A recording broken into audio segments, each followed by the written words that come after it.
Everybody, so lesson 6 this week is all about weeding and integrated pest management. So pests, all sorts, all the critters that are in the landscape. We'll be talking about those today. Essentially, so the objectives are being able to identify 2 potentially weedy native plants, and let's see, managing the weeds. Yeah, managing weeds through knowing their life cycles and identifying some key conditions and pests that are seen in the native and seed and native gardens, and then kind of like being able to use IPM techniques, integrated pest management, IPM for short, using IPM techniques successfully throughout the native garden through, so we'll get into that. I'll talk about IPM a little bit later, but just we're going to start with weeds and then we're going to move on to the other pests. So weeds are kind of their own separate pest, as at least how we're addressing them today. So weeds in the landscape, just so everybody's on the same page, weeding is just the process of removing unwanted plants. So it's a relative term, really. There isn't like, a category of like, these are all weeds, right? It's a relative thing. And because of that, you always want to make sure if your client, if they consider what consider it a weed. Some plants, some natives especially, people like that kind of like bushy wild look, or they want the weedy look, or maybe they want them for habitat or whatnot. So just making sure you're on the same page with clients about what is a weed to them. But obviously, just in general, weeding as an activity is just a part of maintaining a garden, and like the more consistently and regularly you do it, the easier and quicker it is each time. So we've talked about this a couple times, but essentially after your garden is established, so after those first couple years, hopefully your kind of invasive non-native plants will start to go down, right? The number of them, you should see fewer in the landscape. So, and also because, once it's established, you should be applying less artificial irrigation. So many of those kind of weeds just go away on their own because they don't get the water that they were maybe getting before on a more conventional garden. But obviously there are, like persistent, really pernicious weeds, and we're going to talk about strategies for dealing with those. But if some client that you have is like, I want to eradicate this pernicious weed, that usually takes, like a longer period of time. So that's usually like over a year of a process of getting rid of them, if you're doing it in the ways we're going to talk about. So weed control is really critical. I know I've hit on it a couple times in the different lessons, but this adage of like 1 year seeds, 7 years weeds, that's kind of like, I think it kind of has these, encompasses these 2 factors in like a cute little limerick form. So essentially, these are the 2 factors that kind of determine if the weeds are going to take over or not. And they're just kind of wordy, but high propagal pressure refers to these annual weed seeds that are often in our soils, that in really large numbers. They just exist already. So like you might think of it as like the weed seed bank. Those are just existing in our soils, and just waiting for their triggers, which would be like a little bit of sunlight, a little bit of soil disturbance, and some water, which is technically usually what's happening when you're installing a new garden, right? You've disturbed a lot of soil, you're maybe applying water in new places, and a lot more new sunlight is happening. So high propagal pressure, again, it's just like having a lot of these annual weed seeds in large quantities just existing in your soil. And then the second one is high seed mass, which is these weeds themselves, like these weeds actually, even though they have these short little lifespans, they produce a ton of seed also. They kind of seem like the same concept to me when I'm not thinking about it. But essentially, yeah, the seeds exist in high numbers, high propagal pressure, but then also these weed seeds produce like a prolific amount of seeds if they can produce them, if they get to that stage. So that's also why during those first few years of establishing your garden, it's really important to be weeding, because you kind of want to knock those numbers back and make sure you're keeping the number of weed seeds down, right? So, and then over time, hopefully, if you've been really vigilant about weeding those first couple years or first 2 to 3 years, your native plants will start to outcompete the weeds. And that's because you're starting to remove their triggers, right? So as the native plants like grow out and their canopy gets larger, they're starting to shade out these weed seeds so they maybe don't have as much sunlight, or and hopefully you're not disturbing the soil anymore. So that would also be a trigger that you're avoiding. So that's kind of the idea about why we're always like harping on about making sure to stay on top of weeding. And you will, like, even after those 3 years, even if you have like, perfect establishment and everything, you might just see like the occasional weed. And again, you just always want to be staying on top of uh, removing it before it gets to that seed producing phase. So maybe it gets a little bit tall, but you want to make sure you're cutting it before it gets like to the flowering stage and it's flowering and seeding. And that's, again, you want to keep this the high propagal pressure down, and also just not be adding to your seed bank that already probably exists. So talking about techniques for weed control, most of them I think you guys are familiar with, but mechanical is just like, the act of just pulling a weed out. And this is actually, so there's kind of like new evidence and stuff that's around mechanical, not, well, if you're using like a garden fork or something, being not the best way to remove weeds, because in that act of like, getting a garden fork and like digging it up, you're actually disturbing the soil and bringing up new weed seeds from below, right? So that seed bank kind of just exists. And the more that you dig it up, the more you bring new ones to the surface. And also especially with native plant gardens, you are, so you potentially are disturbing like the mycorrhizal like hyphae networks underground, and ideally you want to keep those intact, because that was the whole point of us trying to get these extensive new root networks going so that the plants can be more resilient, right? So if you're breaking those up, these fungal networks that like work symbiotically with the roots, you actually kind of end up destroying. So trying to do the least destruction when you weed. And typically actually what they suggest doing is you clip the weed to like up to the base or to the ground.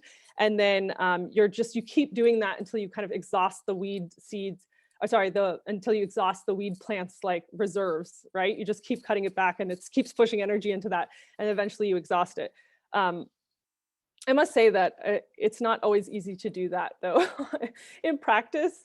And sometimes like pulling it is like, you're just like, oh, okay, I'll just do this real quick.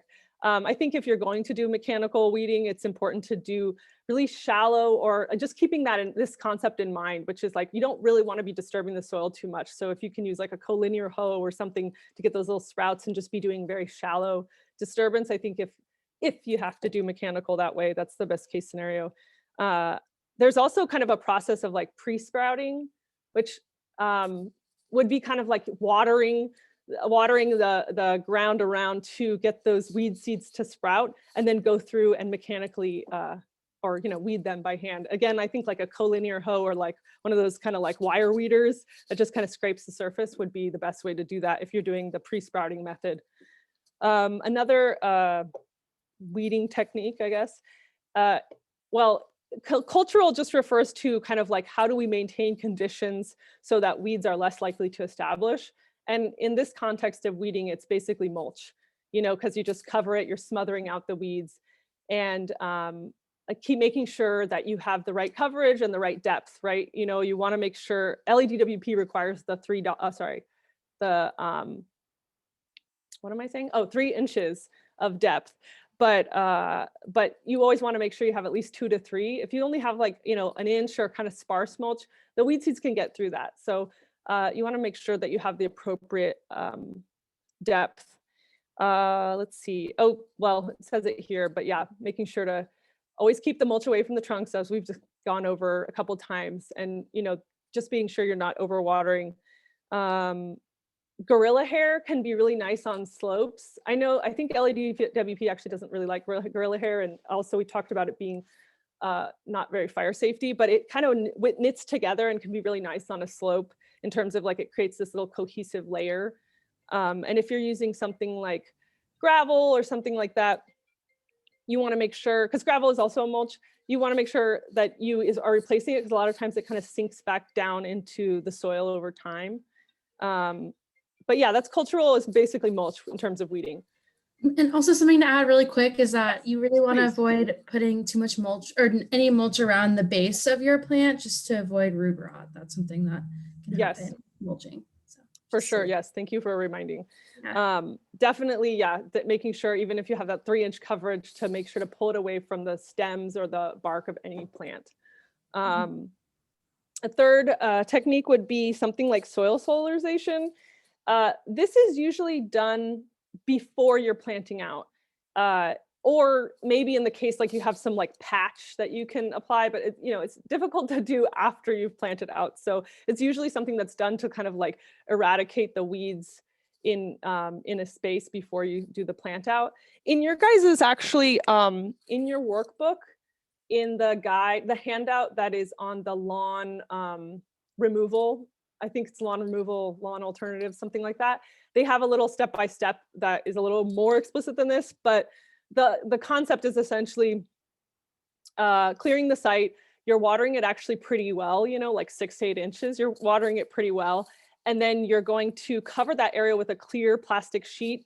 And you want to make sure you're like sealing it. This note says like maybe staples, but you can also trench along and put the plastic in the trench and then, put the soil over it, and that kind of seals it in.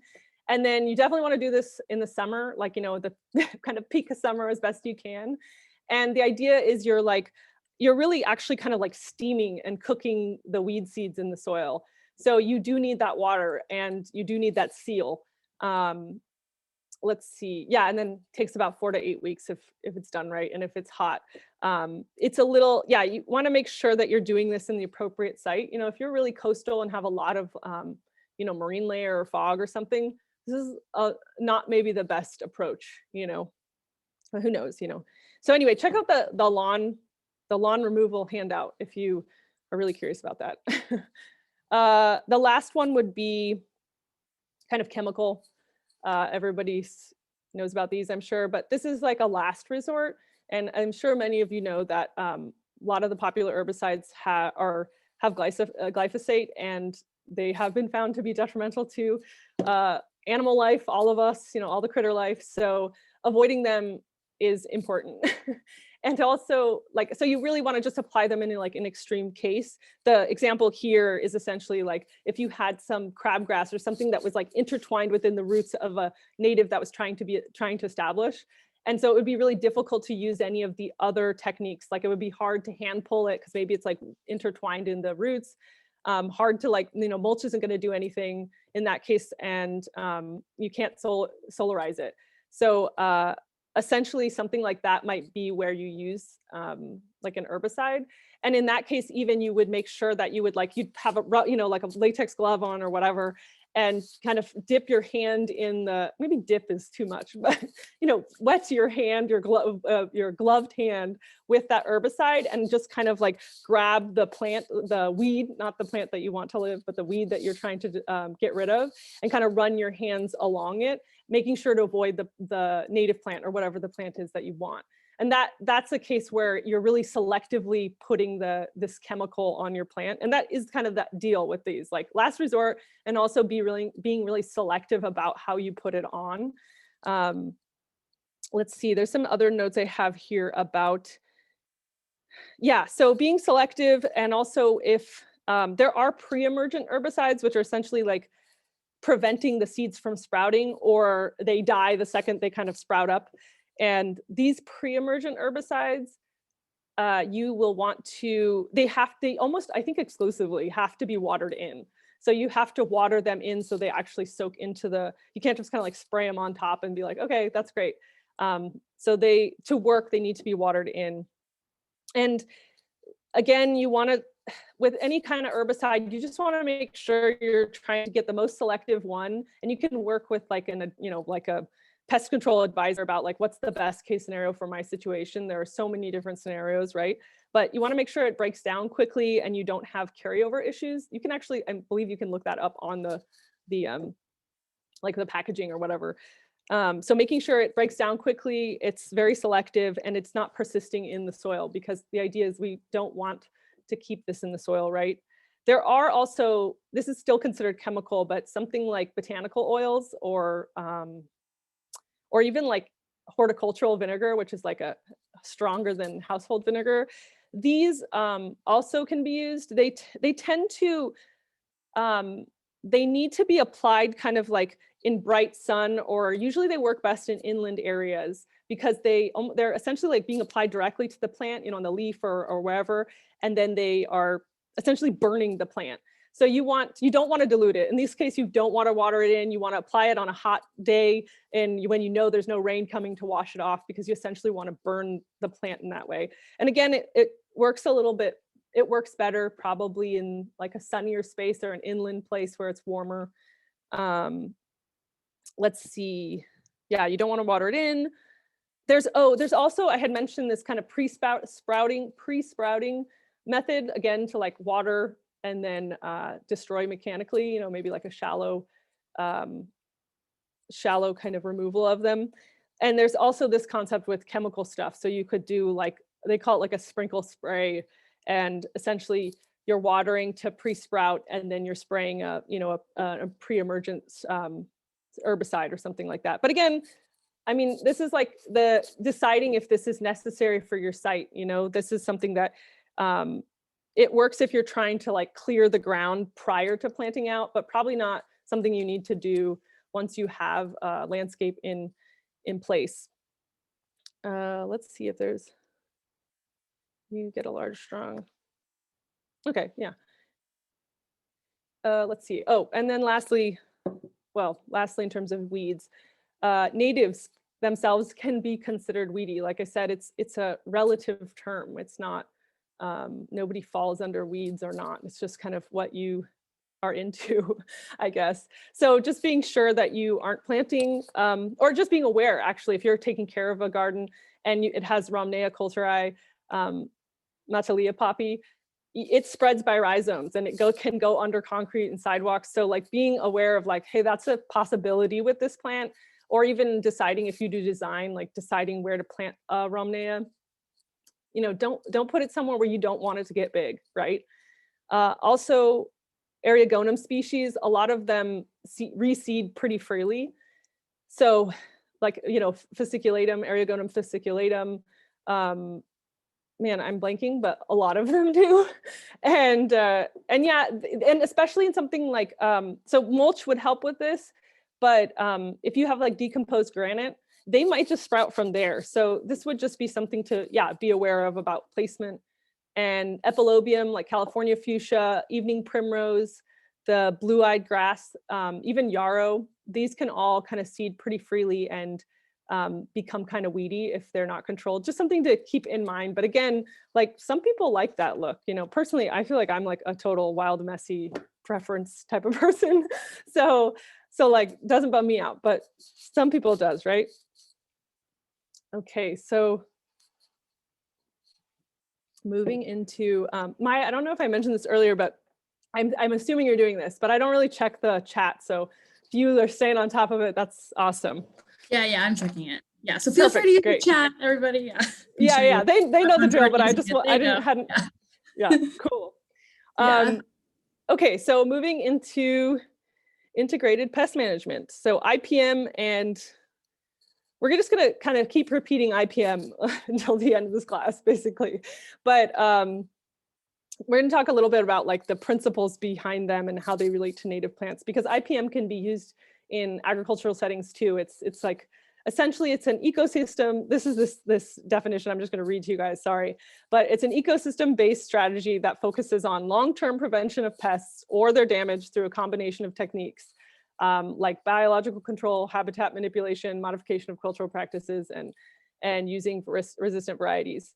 I mean, in a nutshell, I kind of think of it as like, it's this more holistic approach of kind of approaching the whole ecosystem that you're working with. So it might be the garden that you installed, the whole garden, and looking at the whole thing when you have, when you have any kind of pest or damage, right? And trying to use the lowest impact solution, or start at least with the lowest impact solution. So it's not about like, oh, I see damage, like spray it with this. It's like, okay, what's going on here? It's just a kind of a taking into account the whole habitat, which makes sense, because especially with native gardens, because one of the major kind of functional points of native gardens is their ability to support habitat. So if we're relying on chemicals to like spray out every little thing we don't like the look of, we're really getting away from this concept of like, supporting the habitat, right? So that's IPM, like in a nutshell. There are IPM resources. The University of California has their IPM website. It's amazing and also kind of a rabbit hole. You can like just get totally lost in there. It's a great guide. You can just, if you don't remember this, actually, guys, these emails, sorry, these websites are in your student handout, and it's for this week. It's definitely in there. But you can also just Google like UC IPM and it totally shows up.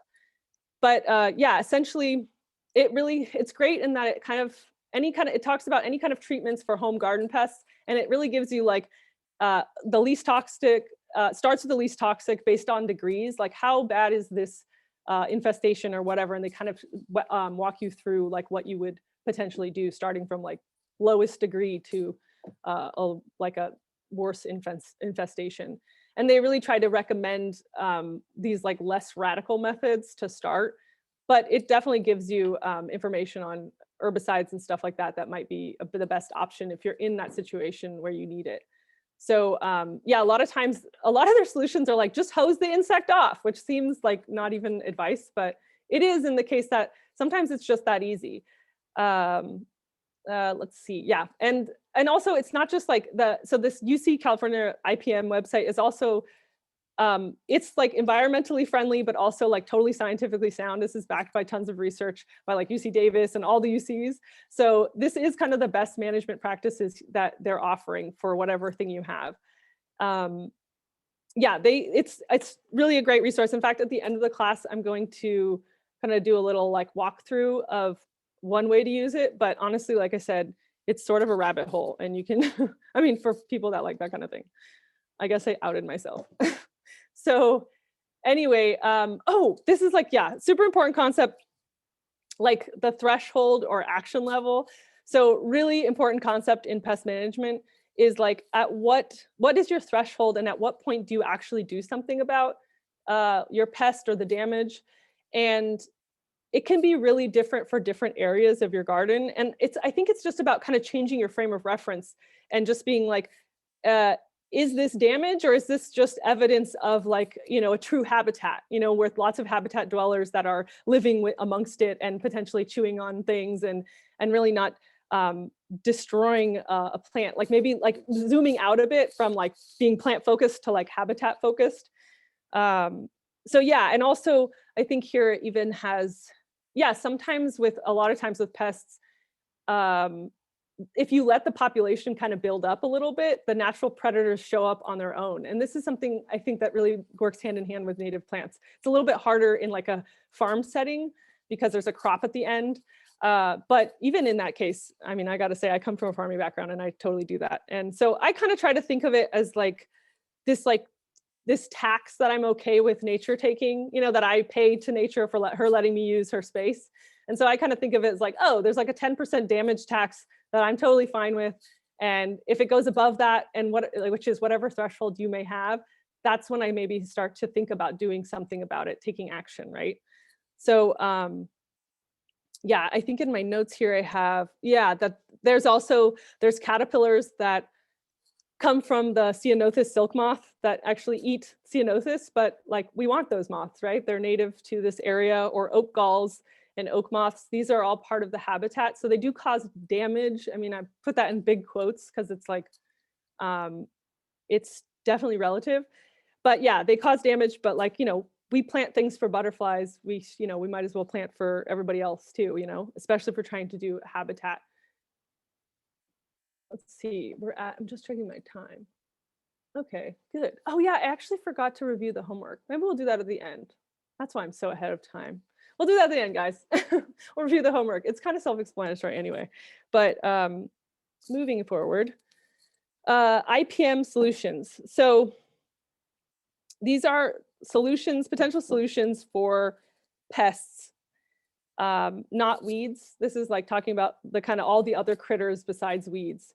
So actually feel like the organization maybe should be different. We talk about pests first, but either way, IPM, their solutions for pests, like any kind of critter, there's just biological control. That's one. Hold on a second, I'm moving this over. Yeah, so biological control is using natural enemies, predators, parasites, pathogens, what have you, competitors, and we use them to control the pest or whatever damage they might be causing. And so, yeah, there's a lot of options for this. You can have, like the picture here, ladybugs, they love to eat aphid larvae. So that's actually something you can buy. You can buy a bunch of ladybugs and they are just a beneficial biological control, right? Or potentially there's also these specific beneficial nematodes that you can buy. Like there's a brand called Nemaseek, and they actually go after, for example, like queen ants or something like that. So if you have this problem, sometimes there's an actual predator that you can use, right?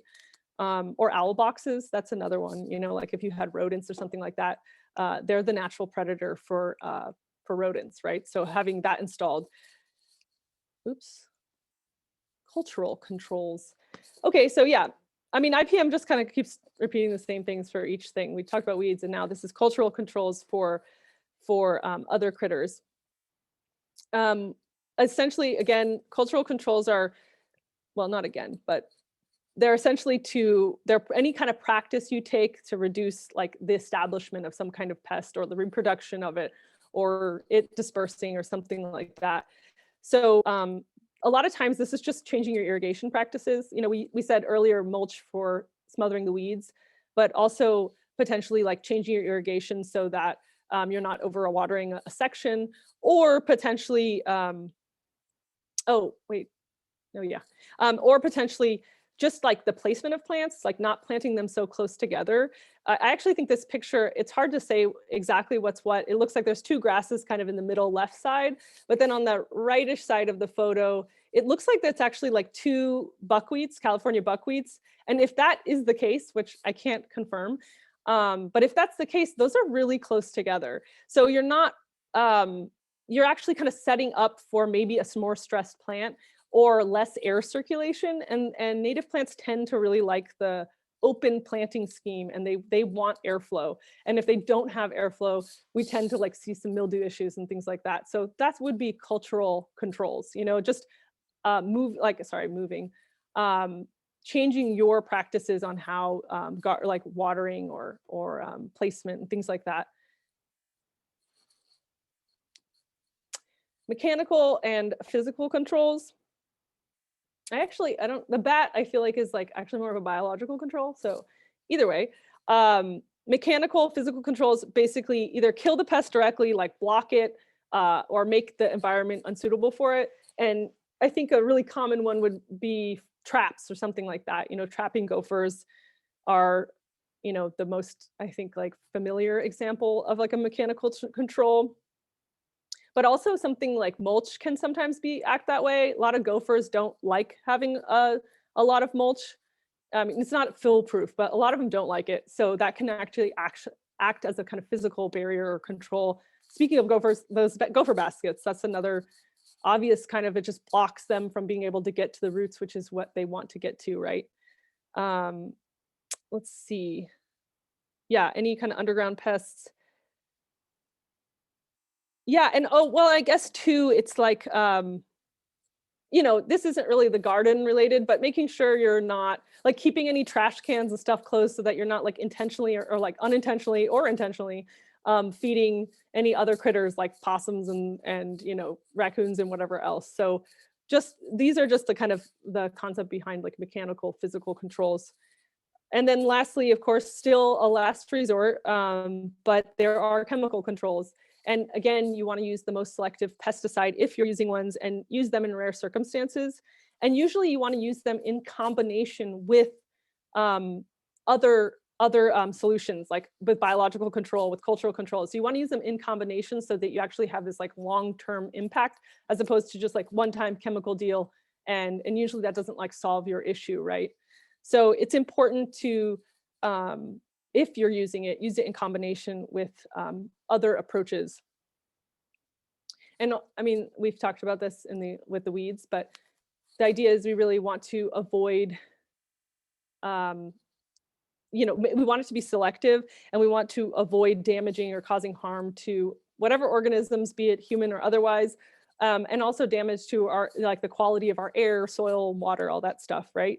So it's usually preferred to use like a pesticide in a bait station as opposed to like sprinkling it around, so that again you keep it in one area and you're not like necessarily making it available to every other critter that maybe you want in your garden, like lizards or something. Okay, identifying the causes of plant health problems. Let's see. Okay, so I kind of talked about this, the integrated pest management solutions, but obviously, before you decide to enact a solution, you want to really identify what is the cause of this plant health problem. And usually it falls be under like one of four categories. Oops. So the four are environmental causes, cultural causes, pests, and then disease. So environmental causes, it's really about like choosing well, I think in general, actually, I think just making sure to choose the right plant for your site. And that usually resolves a lot of issues, and just being aware of that. So there are environmental causes. So something like light, is there too much sun or shade for whoever's in that spot? If they're a really sun loving plant in like full shade, like that means it's going to be stressed. Like that plant doesn't want to be in full shade. So you're actually kind of creating conditions for it not to succeed, right? So making sure you're planting them in the right space. And also adjusting this over time, like as a plant becomes into like year 4 or 5, and maybe you're like your Prunus ilicifolia or your toyons are getting larger, they're starting to create more shade, and they might be starting to create shade downwind of someone else, right? So just being cognizant of like light shade stuff, and from buildings. Weather, that's kind of I mean, that can always cause issues, like you might have some migrating pest with the change of the seasons or whatever. This could potentially be an issue, not maybe like not a direct cause, but it could be a contributing factor.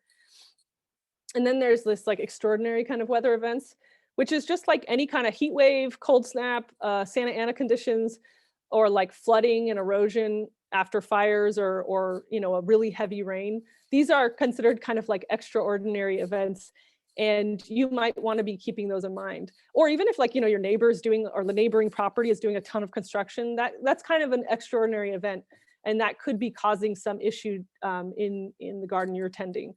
And they actually too, apparently, as like the climate crisis gets worse, they say that we're going to be like vacillating between these more extreme kind of weather events. So like we'll be having probably like heavy rain year followed by longer droughts, and more heavy rain and followed by droughts. So like I think getting used to the weather potentially being an issue for plants might be something that you start to consider as the climate crisis becomes even worse.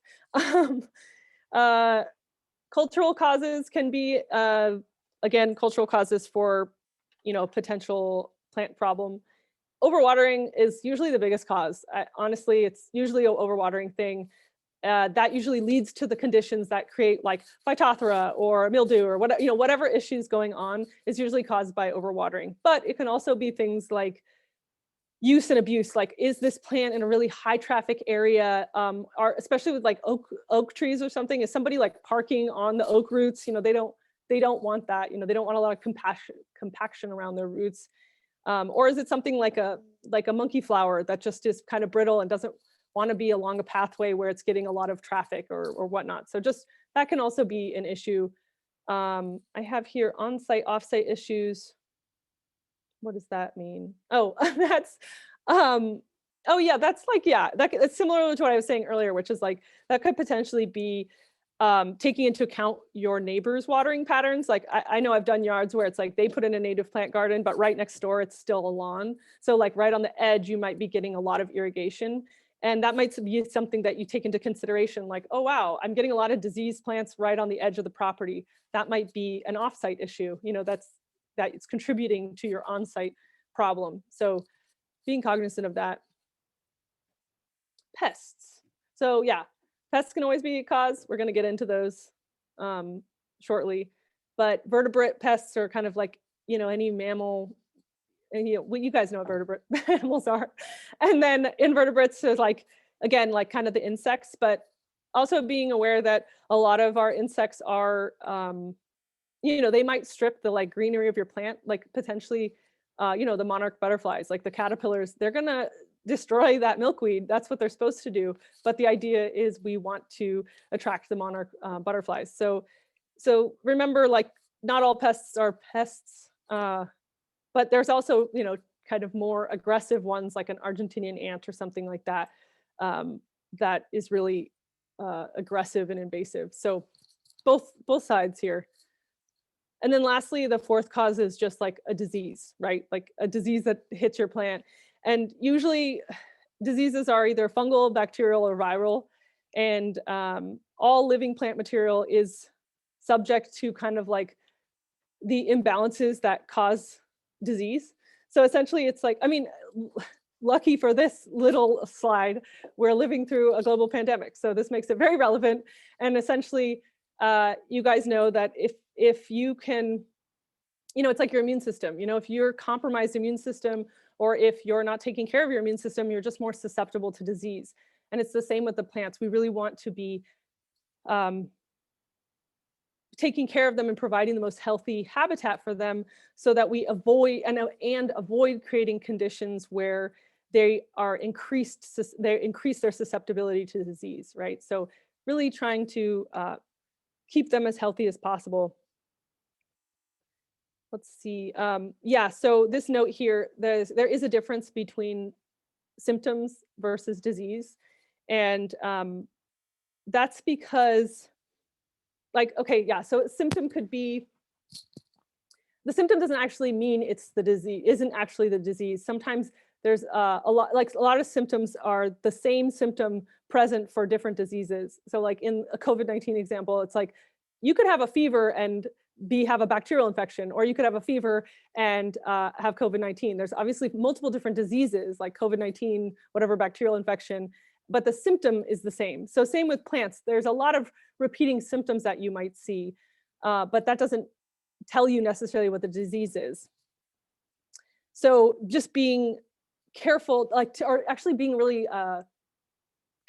being really good about like noting all the symptoms so that you can narrow it down.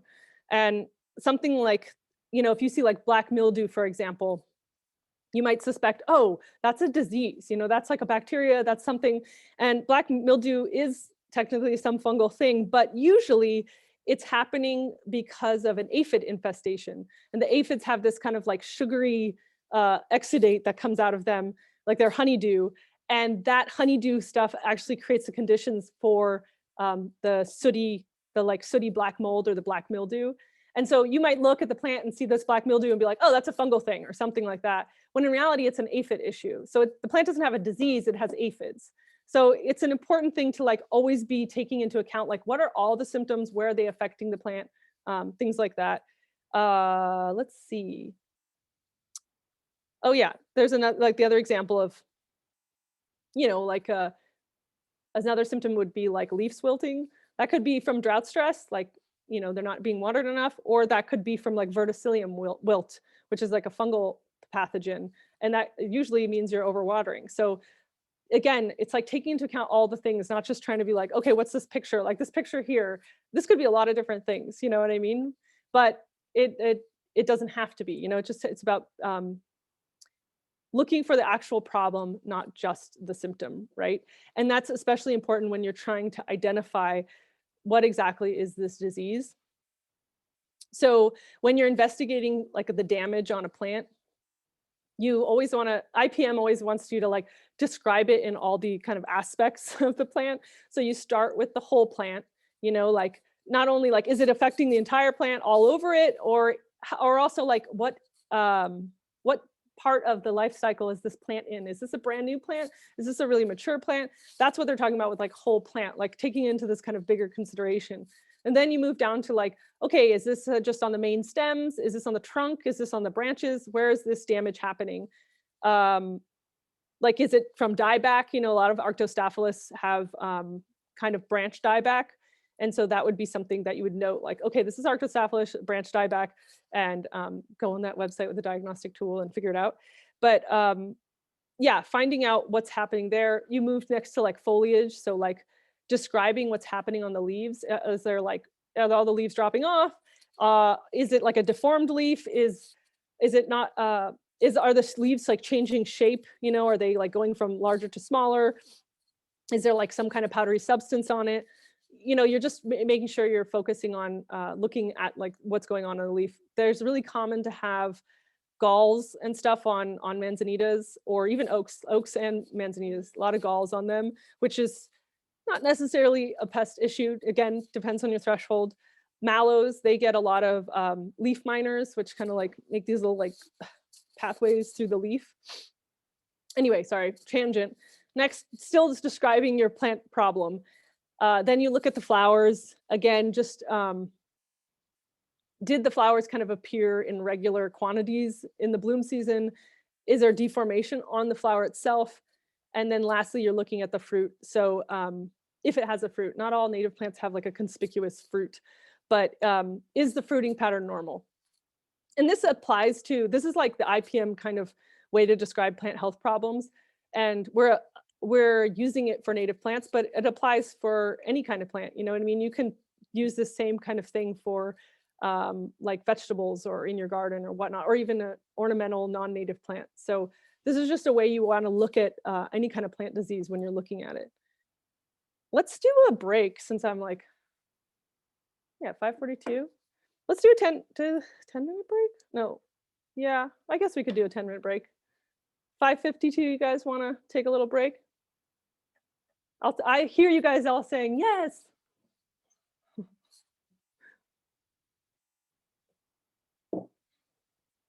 I guess I can also check out the chat. What's going on in the chat, Maya? Not much, just pest management stuff. I'm really sorry to hear about that, Regina. That's really sad. No, what about happened? your raccoon situation. But yeah, so it's just more pest management. Right.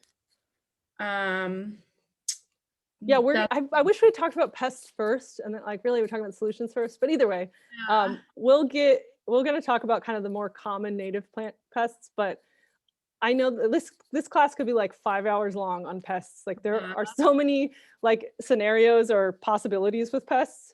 And also you could have like a PhD in like identifying pests and still be like befuddled. So it's like a endless kind of topic. Yeah, Claire? definitely. Yeah. Hi, this is Carol Bornstein. How are you? Hi, Carol. I'm great. I just wanted to share something that I learned a few years ago about weed management that you might want to throw in. Okay. Just occurred to me. If you're overwhelmed by, a really substantial weed problem, whether it's one weed or several that are, pretty widespread in a garden, that the tendency is to just sort of jump in and try to manage the really overwhelming area and maybe neglect the more pristine area right next door. Or, if you've got a few weeds in another bed, that you ignore those and then you still concentrate on the worst part. And really it should be the opposite. Because while you're, truly in the weeds, and trying to get on the upper hand on that, if it's not a really easy fix, then in the meantime, other weeds, those smaller ones, are getting more and more established and are going to, take over that area. And so you flip it around. And so you keep the areas as, that are manageable, under control, and then you chip away at the worst part. So it's sort of counterintuitive, but Right. I think it's a really valuable strategy. That's a great point. I know I have the lived experience of that where Yep.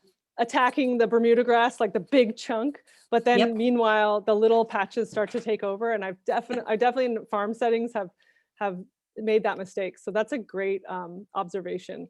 And like, yeah, Yeah, definitely. I've learned that one the hard way. And then I actually saw it in print in a book. Oh, And it's like, wow. yes, yes, that really is such a simple idea, but very powerful. Yeah, So, definitely. I love that little tip. yep, Yeah, that's great for good. sure. Thank Okay, you. you're welcome. Also, Claire, one permaculture approach to weeds is that I've learned is that weeds are actually a sign of alkalinic soil. So when you're getting a lot of weeds, or, I mean, then it's kind of an indication that your soil is pretty alkalinic, which is ideal for vegetables and edible gardening. But it just indicates that Yeah. you might want to add something to the soil to make like a little bit more acidity, a little, you know.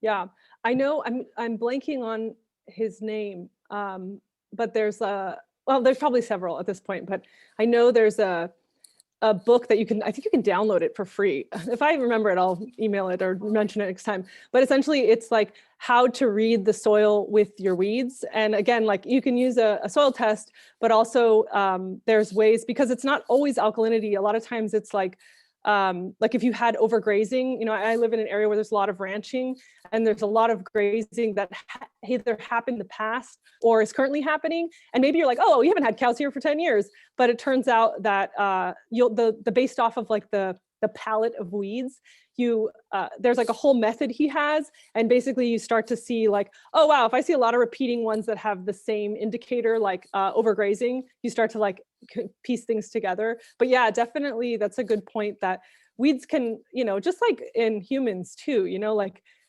they kind of whenever you have something going on, it might be indicating something, an issue in your body that not always, but Well, Jeff Lawton talks a lot about reading weeds yeah, as a sign of, as an indicator. So yeah, it might have been Jeff Lawton or Matt Powers also. yeah. But yeah, definitely that's a great point. For sure, the weeds can be indicators of conditions in your soil and or actual like specific nutrients in your soil. Or yeah, that's a great point to mention that they're not always a bad thing in terms of, I know in Santa Cruz there was what's his name? He's a farmer, but Jim Leap. And Jim Leap talked about like ideally he would talk about, this is in a farming context, but if you were to get a new farming piece of land, he would talk about essentially like if you have the time and money to water it to see what weeds come up, because that was such a great indicator, especially if it's like a new piece of land that you don't know very well. So yeah, he would always encourage people to do that, so you could actually get to know like what's going on, like what are the issues in this soil, because a lot of them also indicate compaction, things like that. So yeah, it's definitely, weeds don't have to be just like, oh, eradicate, they're useless. They can have, they can have purposes too. Like, yeah, Well, thank you for for me bringing that up, as Jane. a permaculture gardener, I'm always like, oh, good, weeds, it means my vegetables are like right. It's perfect soil for my vegetables because Right. it's very alkalinic. So Yeah, it depends on the, yeah, it depends on that. But yeah. No, thanks for bringing that up. Let's see. Oh yeah, homework. Somebody remind me to go over the homework. I just wanted to make one note of it at the end. There's a couple things that came up in people's emails that I wanted to mention for clarification. I guess I could write that down.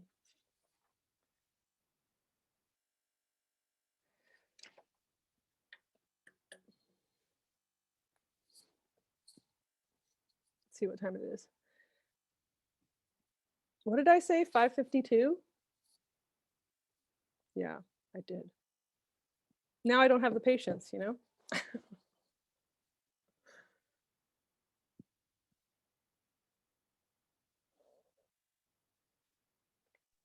So Claire, I heard or Anne Marie told me you're in Baja right now. Yeah, yeah. Where in Baja are you? I'm like near Ensenada. I'm like 10, 15 minutes inland. Nice. It's called Valle de Guadalupe. It's like the wine country. Oh, my dad is he's right down there. I just went down there a few weeks ago. Oh, nice. It's beautiful. Dude, It and went- after like even that little bit of rain, it's like so much that I just like go hiking every day basically. It's awesome. That's awesome. Yeah, it's so beautiful down there. It's so Yeah. cool. Yeah, I mean, it's nice because, well, it's kind of it's happening, but it feels like, I mean, it's obviously like the California floristic province. So you have all the same kind of plant communities, especially from like San Diego or something, but like so much less development. So it's just like, it's such a fun thing to be able to be like, wow, look at this like whole intact community. I mean, obviously California has those in all sorts of places, but it's just closer to my house. So it's nice to be able to just like walk to like little or large patches of like intact communities that have been intact for a while. Yeah, it's incredible. Yeah, it's super beautiful down there. Mhm. Yeah. I'm down here, guys, if anyone wants to come visit.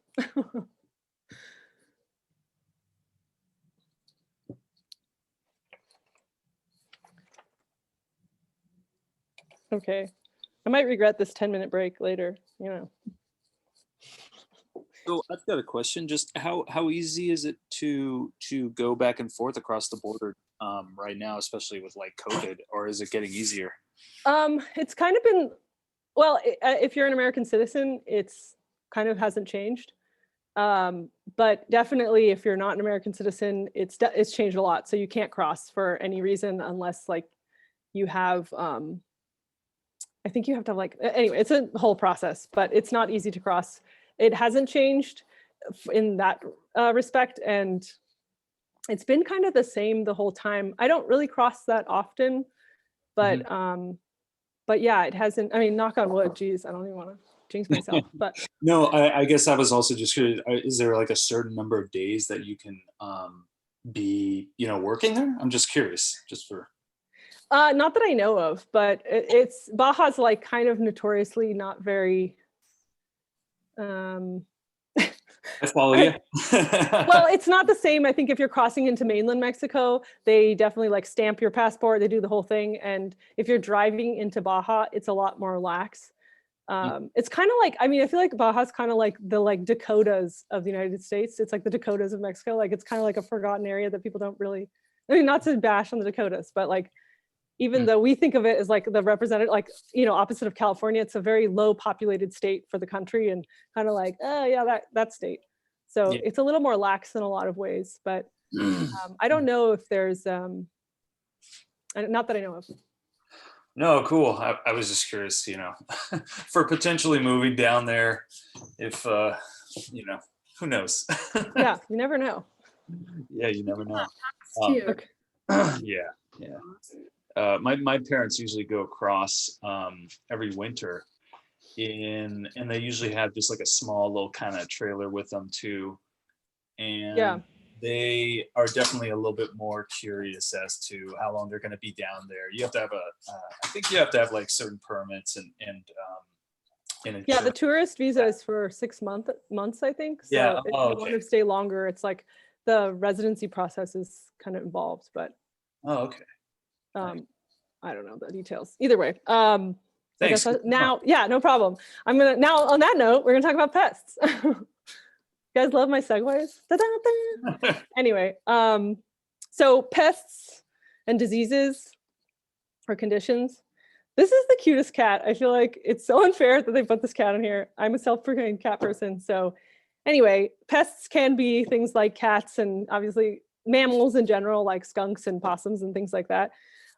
Personally, I feel like I want to change this to like a big photo of like a gopher or something, because in my own experience, I've had more issues with them.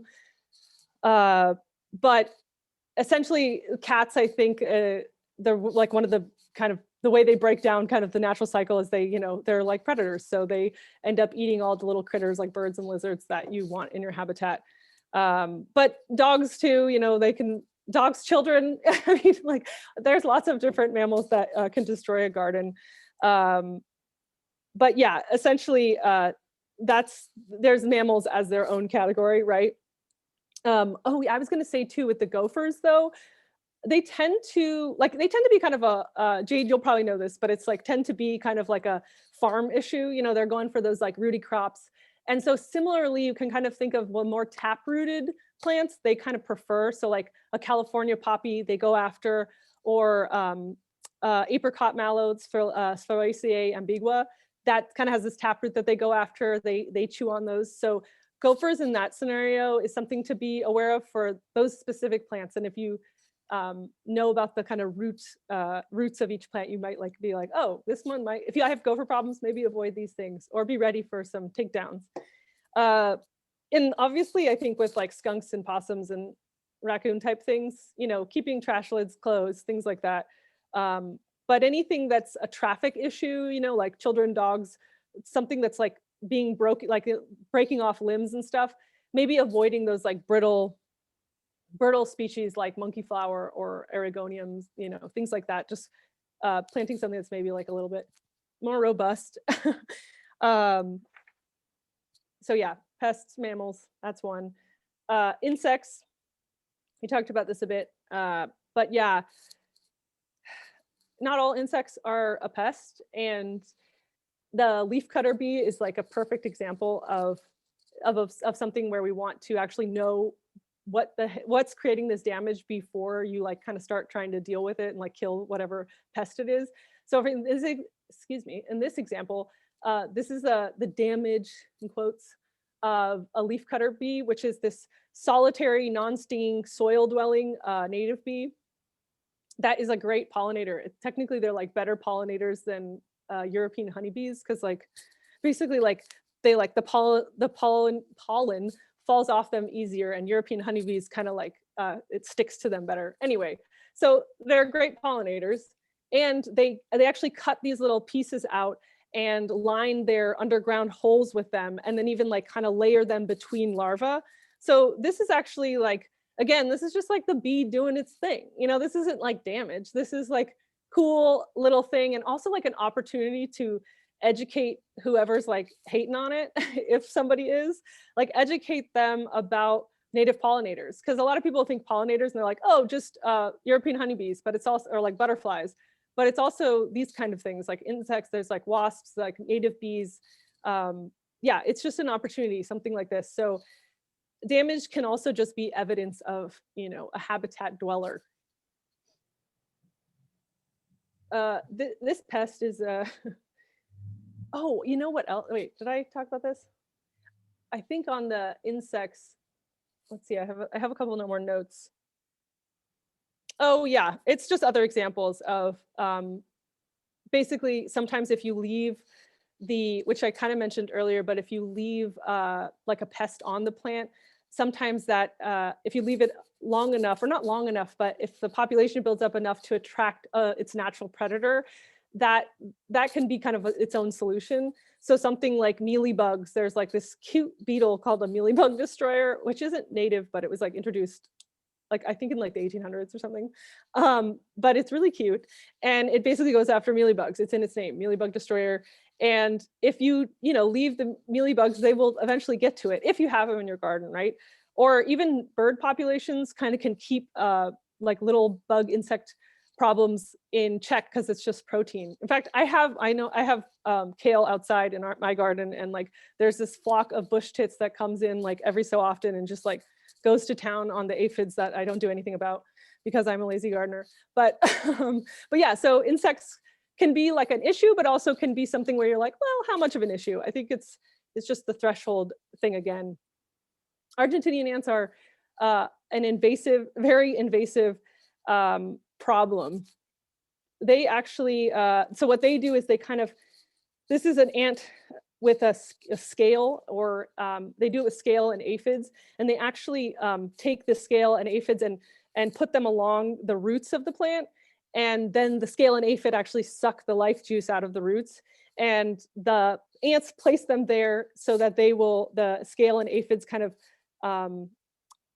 what's it called? They exude like a sugary, they're honeydew. And so the ants are actually kind of farming them. Maybe a lot of you guys have heard that example. I feel like it's been on like Radiolab and stuff. But they essentially farm that sweet substance, and they at all costs protect it because it's their resource. It's a farm thing that they're protecting. So and they can be really aggressive. These are not those biting ones. These aren't fire ants. This is like the ones that go into your trash can in your house and stuff and have really long trails. Actually, this is a really fascinating, speaking of Radiolab, Argentine ants have these like mega colonies that like there's like a whole mega colony that is like most of California that's like fighting with another mega colony that's like in Southern California. And there's like this border where they do like World War I style trench fighting. Like, well, maybe they don't have trenches, but it's literally a line of ants that just like fight year after year. And they say like 30 million ants die a year. And I'm not exaggerating. That's like, they have this crazy ant war. And they're just these invasive ants. I'm not making it up. You guys should look it up. It's really cool. I mean, cool, whatever, if you're into that. But anyway, they are very aggressive and invasive, and they outcompete our native ants. So like the carpenter ant, they're harvester ants, I think they're called. They outcompete them.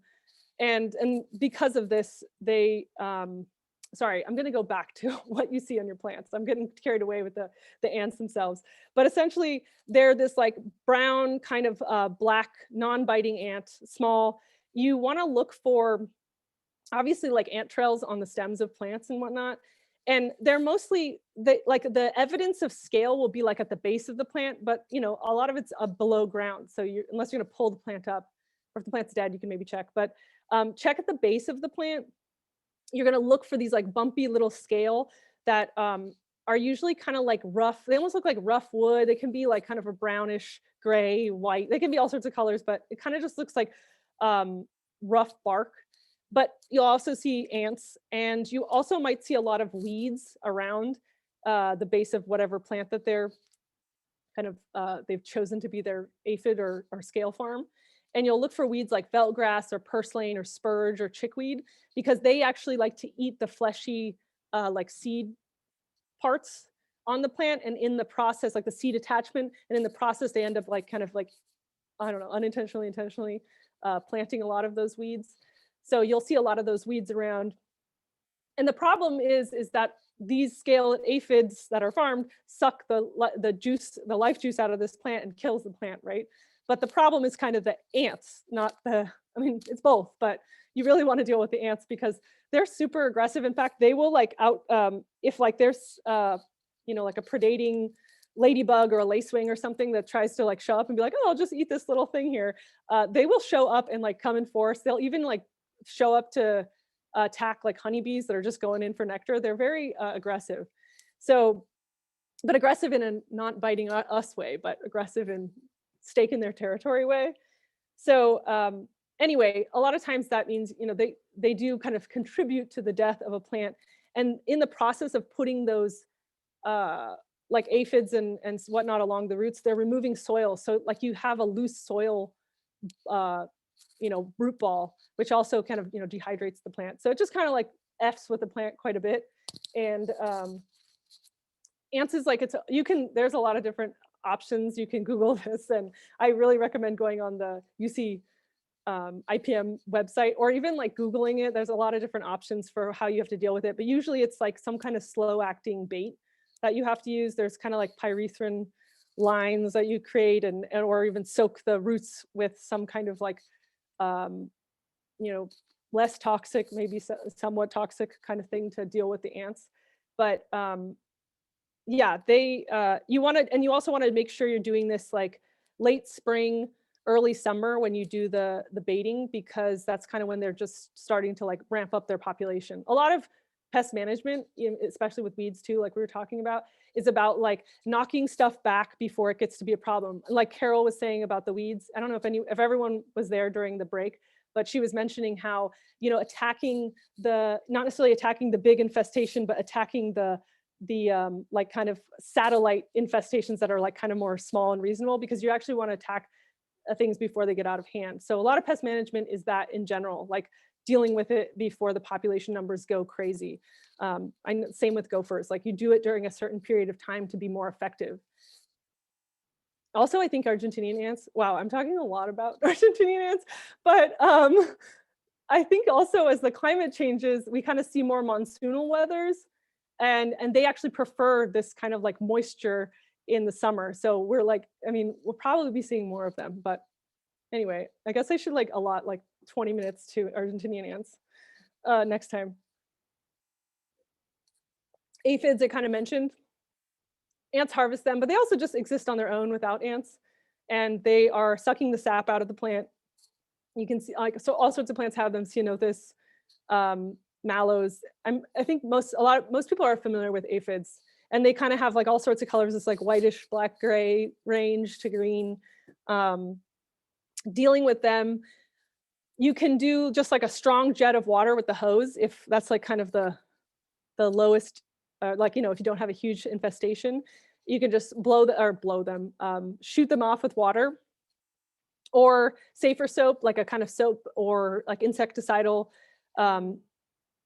Yeah, like any kind of like the safer soaps. You can even smash them with your fingers if it's a small enough infestation. And it's something you just want to be on top of if you're doing it this way of like either spraying them off or smashing them with your fingers or adding soap. It's just something you're consistent with, because this isn't a chemical. This is like a model that is less toxic, right? So being consistent, like once a week, going in and removing whatever and keeping the population number down again. So, oh, and then ladybugs, we talked about that earlier, but they also are a biological control for aphids. Scale, again, mentioned them with the ants. They do exist on their own.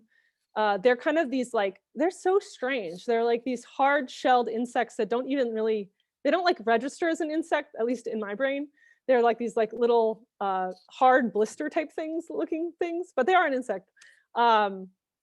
They sometimes are farmed by ants. They are kind of hard to remove because there's hard and soft scales, but the adults are kind of like, they seem stationary, they pretty much are.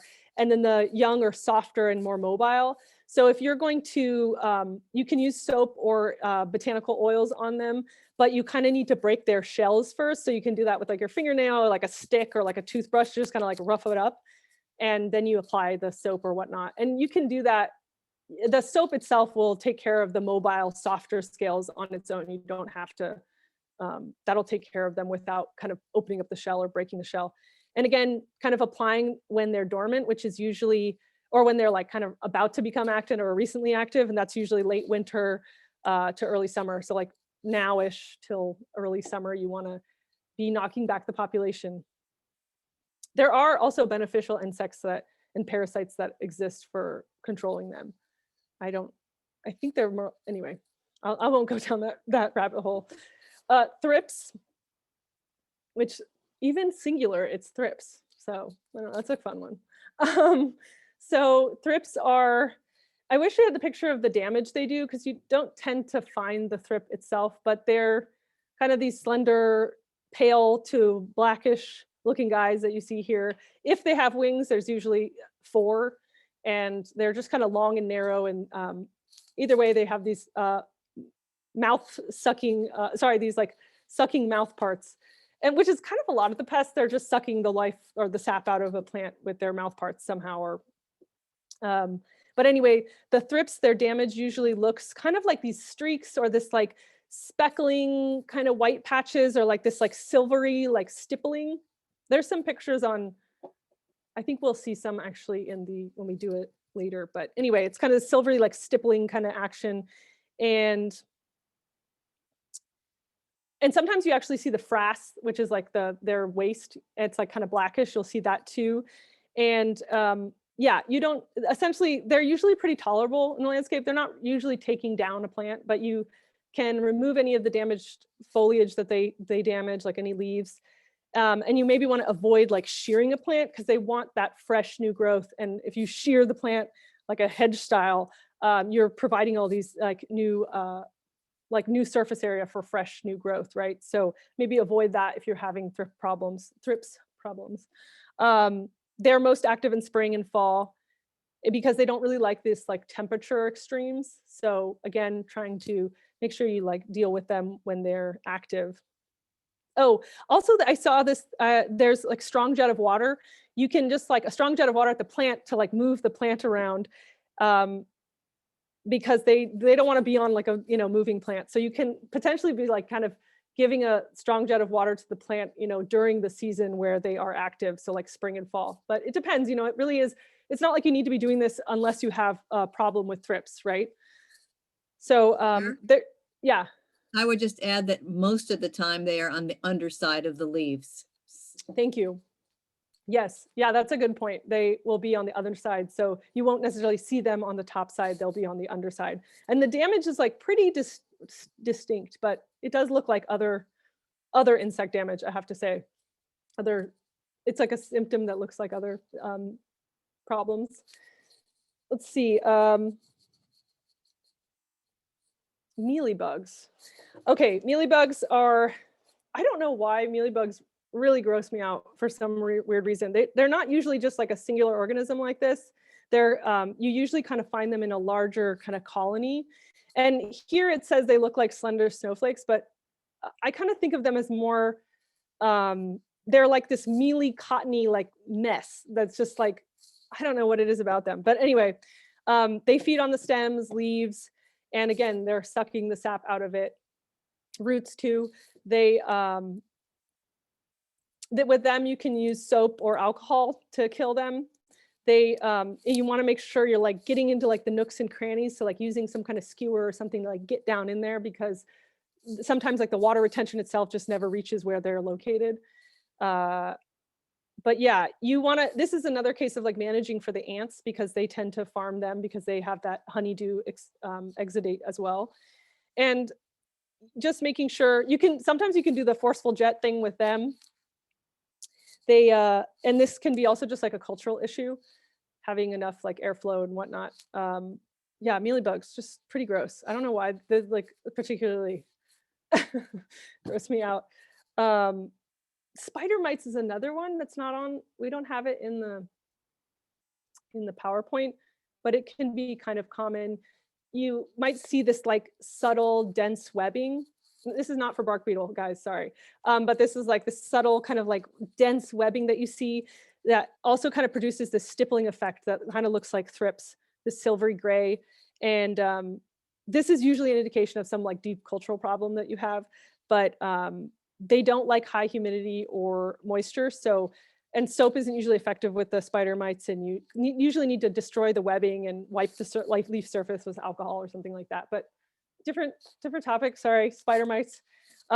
Moving on to bark beetles. We, there are several types of bark beetles. They look kind of like this picture here. They bore into the bark or wood of trees and large shrubs. So you kind of can, sometimes you can see the small holes on the bark surface. Actually, the UC IPM website has a chart of beetles and by their damage. So you can actually like look at the beetle and see the damage that they do if you want like to really figure out which bark beetle it is. A lot of times though, you can peel back the bark and see like their tunneling happening. Unfortunately, like they kind of just contribute to the death of tons of trees all over California. And there's not a whole lot you can do to like, there's not like a chemical thing you can do to get rid of them. You tend to see the damage after they've already gone. But if you are seeing like, you know, a limb that has infected with them or that has like the tunneling or whatnot, you can, you know that they're there. So you would be pruning or removing any infected limbs. And if it's like the whole trunk or tree, you just have to remove it. Like this is just such an invasive problem. And this can also, sometimes they're more susceptible to trees that are being overwatered or like watered right at the trunk.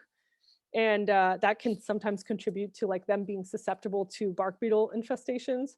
But you want to make sure with this, because it is a wood issue, that you're keeping, you're chipping anything on site, or you're burning of it, or you're disposing of that wood on site, and not like, you know, sending these big chunks to like move across California and like potentially spread it elsewhere. So it's really important to destroy whatever material you are pruning or yeah, like removing. And if it's a really big piece, you could potentially solarize it. I know I've heard that, I'm not sure how effective it is, but I've heard that's a possibility if someone wants to chime in and say whether it is or not.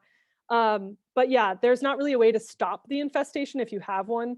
And just making sure to keep any freshly cut wood away from old woody landscapes, like, native intact areas, making sure any freshly cut wood is not like right on the, interface with some natural habitat.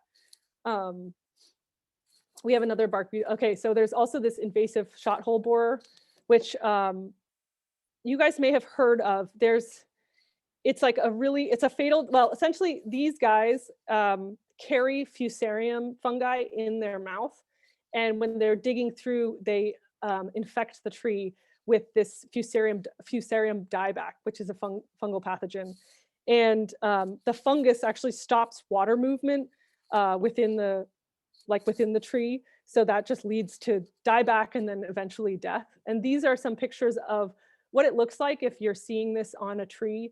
You most likely have this issue. It's spreading throughout Southern California very quickly, and there isn't really a solution. And it's, again, these are like the visible response to the disease is these things like the staining here in the photo and the gumming on the right. And that's the picture on the bottom left of like the tunnels that the boring that they do. And then there's this like sugary, they call them sugar volcanoes, but they're like that sugary exudate. And then the frass, which is the like, basically the boar poop. And yeah, so this is cause for concern. You see this going on. And again, you would be removing, if this was like a whole tree infected, removing it, disposing of it on site. And what was I going to say? Or if it's just limbs, removing, pruning accordingly. And like the main point here, I think, is again, like maintaining healthy trees and like trying to make sure that you're not overwatering things or creating conditions where you might be decreasing the tree's immunity or creating conditions where it's going to be susceptible to something like fusarium or something. I think, let's see, anything else? Yeah, similarly, you want to chip any infested wood. We talked about all that, but yeah, so that's our the kind of more common. There's tons more pests, but these are the more common ones you see in terms of like invertebrate pests. Oh, you know what? You guys in your workbook, you have in the back, there's like multiple pages of this, essentially like almost like an Excel spreadsheet that is, I think it's titled California Native Plant Maintenance Data Sheet. This has like, it's a great little resource. I don't know if we have it online because that would be awesome, but it's in paper form in your workbook. And it essentially has all the plants, the most common plants that native plants that are in the landscape, and then has any notes about them, like a lot of their like little tips about it. But most importantly, in terms of this lecture, is they have the different diseases, most common diseases like rust or the the invasive shot hole borer, and like which plants are most susceptible to these diseases. So that's a really helpful resource for if you're like dealing with something and being like, would I be finding this in this plant? If you're not sure. Anyway, that's just like a resource in your workbook. That whole data sheet actually is really great. But that being said, now we're getting into more of the conditions and diseases with plants. Rust is, as it says, this kind of catch-all term for a really large group of fungi. And they're usually specific to a host, I believe, but they kind of have a real variety in the way they, like morphologically, how they look, so they can be dry to like gelatinous, and they can be in this orange, bright orange to yellow to like red to like gray or even black, So there's a real variance here. I wouldn't use this picture as like the only, as like the identifying way to see it if you have it. Rust spores need moisture to germinate, so you want to avoid wetting the leaves, especially if you look in your data sheet and you see like, oh, this plant is susceptible to rust, like maybe don't be watering on top of the leaves. Or if you've already had issues with rust with that plant. And maybe avoiding watering in like late afternoon or evening when the water is just going to sit on it all night. Let's see. Yeah, I have here that like an example is like cedar apple rust actually jumps from like junipers to toyons and then back again. So it just stays alive all year long, kind of jumping between plants. But Santa Barbara Botanical Garden recommends sulfur applied either as a powder or a spray to stop the spread and like prevent rust, but it's not going to like eradicate what's already showed up. It just would be more kind of stopping what exists.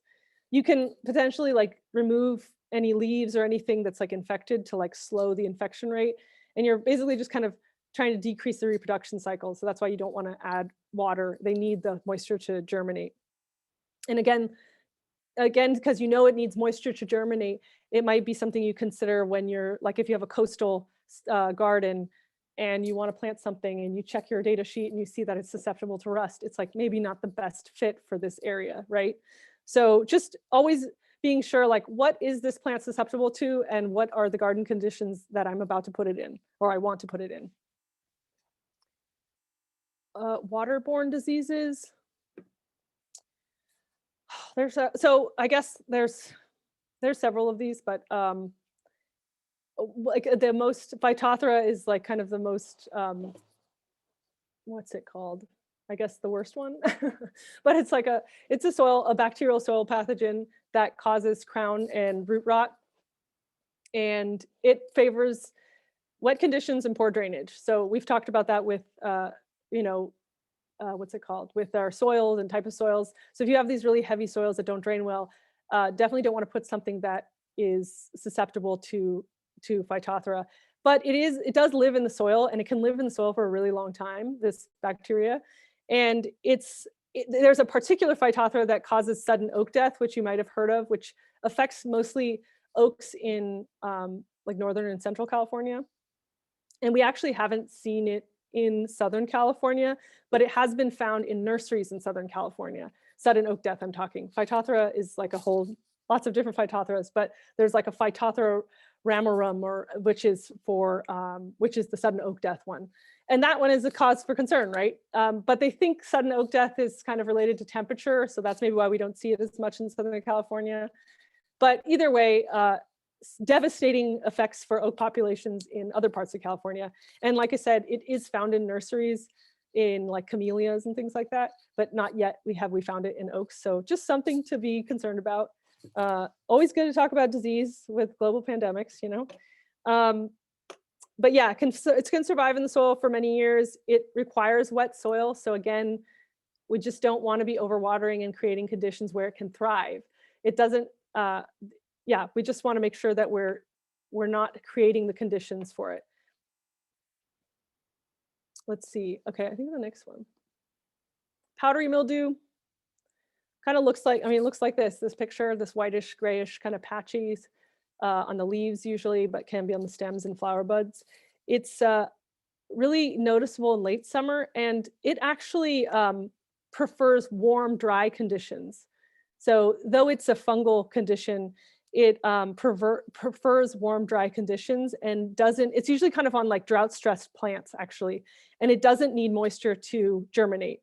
So, and water on the leaf actually kind of inhibits its growth. So you could be watering the leaves in this case to get rid of it.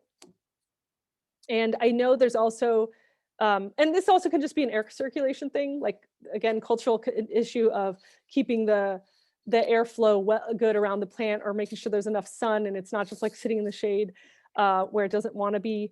And definitely don't want to be fertilizing. The more you fertilize, the kind of more nutrients you give to pests for them to like kind of fill in that niche or take over that extra nutrient. So this would be, the way it works essentially is like the fungus kind of like, the way I understand it is like essentially just kind of sucks the juice out of the plant, but in a different method than the insects, but similarly doing that. I know there are some like people that say baking soda, there's a baking soda solution you can put on it. Let's see. Yeah, but this is really hard to control with pesticides. So it's more of like a modifying your environment kind of thing. Powdery mildew too, you guys are probably really familiar if you like Salvia spathaceae, hummingbird sage, you'll find that on this guy. But yeah, it doesn't, necessarily ruin the plant. We've talked about you could just be cutting it back, maybe removing, and it kind of goes away the next season or something like that. So it doesn't always have to be a super issue, or maybe just creating more airflow, we're providing them a little bit more sun. IPM programs. This is like, so essentially the program is just what you develop when you combine all these principles and practices together for whatever situation you have. So you develop an IPM program when you're like, okay, how am I going to address this issue? There's 6 major components that need to be part of any IPM program, which is 1, pest identification. You want to be able, remember, we want to like actually just identify the pest, and is it actually a pest? You know, like we talked about, am I even considering this damage or this pest a pest, or is this just a habitat dweller? And I actually want to create that in my garden. The second component would be monitoring and assessing pest numbers and their damage. So waiting a season maybe to see if the plants recover on their own or if the natural predation happens. So just being kind of slow to act and being monitoring and assessing like what's actually happening here. IPM is all about like, slow it down, let's see what's going on. Third component would be guidelines for when management is needed. And like I said, it's about that threshold. So again, being slow to act, and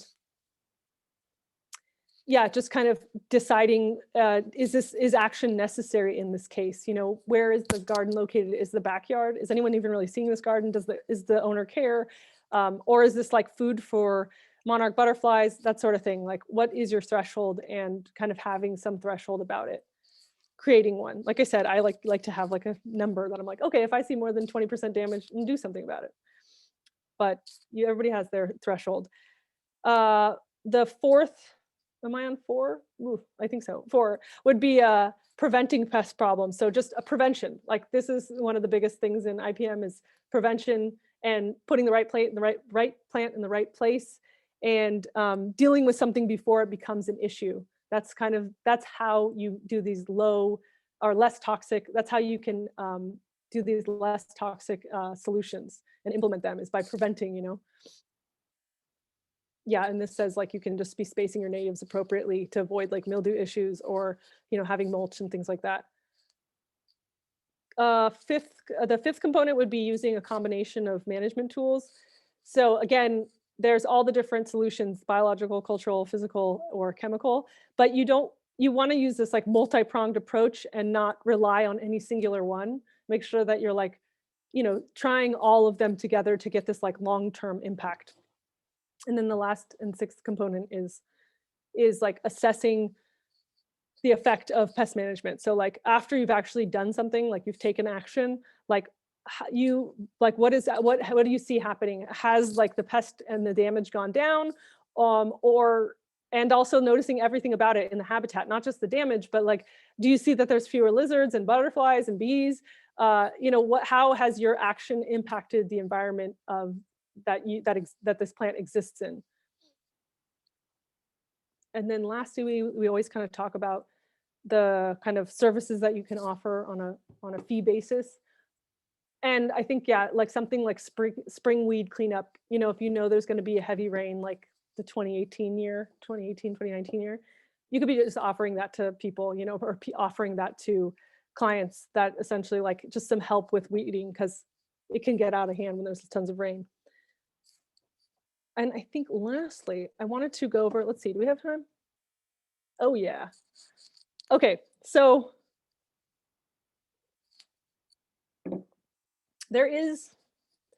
like I was saying, this is in your handout. Sorry, you're in your workbook.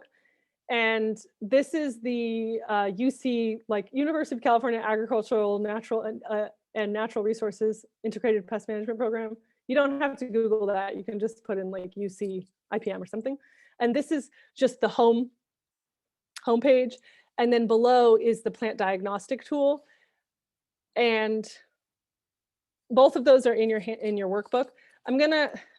So there's there's lots of ways to use the website. You can, like I said, just go down the rabbit hole and get lost and look in it. But something like this, you can also just be like, okay, I have a plant. I see this. I don't, like, say you don't know, you just know it's a sage. and you're like, oh, and I see this, like, what is this like white stuff on it? And you guys probably know what it is, but I just want to give the example of how to use the diagnostic tool. This should work. Yes. Can you guys see this web page? Anybody give me a thumbs up? Okay, so this is the diagnostic tool that's with their thing, with their website, and how you would use it. So in the example that I showed you, we had this like sage that had this kind of whitish stuff on it, and essentially it's this process of kind of like categorizing the different symptoms or whatnot that you've seen, and well, I'll just get into it.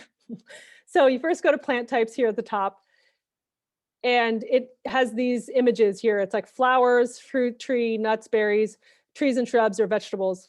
So you just click here at the top to add to my list, and you can add multiple. If you're like, I don't know if it's a vegetable or if it's a flower, like you can just put them both. Or if it's affecting both those things in your garden.